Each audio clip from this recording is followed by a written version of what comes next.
অনেক রাস্তাঘাট বড় হয়েছে এবং অনেক কাজ হয়েছে। অনেক এই গত 10 বছরে অনেক কাজ হয়েছে। আগেও আমাদের মেয়র সাহেব বদরুদ্দিন আহমদ কামরান সাহেব, বর্তমান মেয়র সাহেবও তারা কাজ করছেন বা কাজ করেছেন।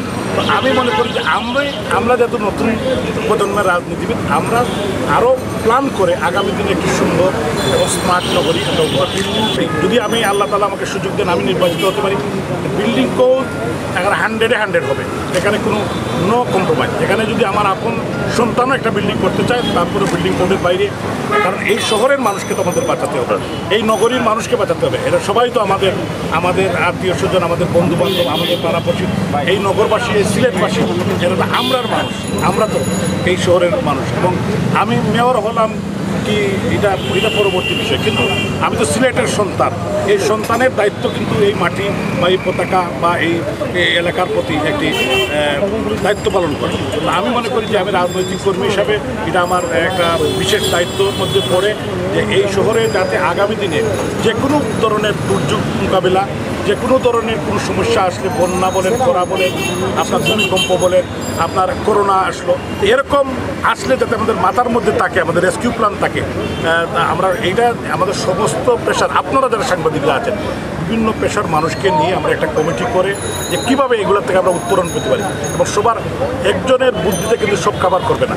প্রত্যেক মানুষের একটি আলাদা ব্রেইন আছে এবং আলাদা বুদ্ধি আছে। তাদের বুদ্ধি থেকে আমাদের অনেক বাচ্চারা আছে, তারা অনেক অ্যাডভান্স দেন আস, তো তাদের কাছ থেকে আমরা নিতে পারি। কারণ তরুণ প্রজন্ম যারা, তাদের আমরা এক্সপার্টিস হায়ার করতে পারি, তাদের চিন্তা চেতনা, তারা কী চায় আগামী দিনে, এই শহর কীভাবে হবে আমাদের।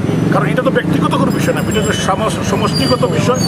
আমরা আমাদের মুরব্বীরা যারা আছে, তাদের এক্সপিরিয়েন্স, পুরানা অভিজ্ঞতা, এবং আমরা যারা আছি মিডিল এইজ, আমাদের একটা অভিজ্ঞতা এবং আমাদের পরবর্তী প্রজন্ম তাদের অভিজ্ঞতাকে কাজে লাগিয়ে আগামী দিনে একটি স্মার্ট, সুন্দর এবং আমরা একটা প্ল্যান করে, একটা মাস্টার প্ল্যান করেই আমরা আগামী দিনে আগাতে চাই। বিশাল হৃদয়, বিশাল রাজনৈতিক ব্যক্তিত্ব, বিশাল মনে করেন যে ইতিহাস, বর্ণাঢ্য ইতিহাস। বদরুদ্দিন আহমদ কামরানের হাইটে আমার মতো ক্ষুদ্র কর্মী যাওয়ার প্রশ্ন ওঠে না। আমি আমার মতো করে, যেহেতু আমি নতুন প্রজন্ম, নতুন চিন্তা চেতনা, আমরা আমাদের পরবর্তী প্রজন্মের জন্য আমরা নতুনভাবে নতুন আঙ্গিকে হতে চাই। এবং অবশ্যই উনি আমাদের রোল মডেল। এই সিলেটের তৃণমূলের মানুষের, সাধারণ মানুষের নেতা, ওনার একটু গুণ যদি আমি পাই, এটাই আমি গণ্য। ওনার মতো একজন সজ্জন, সাদা মনের মানুষ আমি খুব কম দেখেছি।